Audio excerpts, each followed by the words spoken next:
من غير كلام كتير ولا لف ودوران، الاهلي خد 3 نقط بالظبط. اداء تجاري، مفيش خطوره على المرمى. كل لعيب يجي قدام ال 18 بيفكر مره واثنين وثلاثه، ويرقص مره واثنين وثلاثه بيضيع.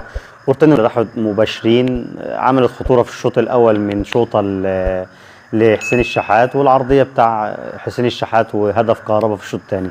غير كده كله ضرب ولعب في نص الملعب. الاتحاد من اول مباراه امن الماتش عشان ما يحصلش فيه زي ما حصل في المباراه الدور الاول، ويشيل 4 زي الدور الاول. فالماتش تجاري، والاهلي اهم حاجه خد ال3 نقط. ان شاء الله يكون التفكير احسن في المباراه الجايه. الماتش الجاي قوي، وبعدين ماتش القمه ان شاء الله ان ربنا كرم الزمالك كده وجه وحضر الماتش، ما يعملوش فيها توتو فلوتو وما يجوش الماتش. لو كنتوا رجاله ما تجوش الماتش، لان انتوا عارفين انتوا لو جيتوا الماتش المره دي هينعمل معاكم جلاش.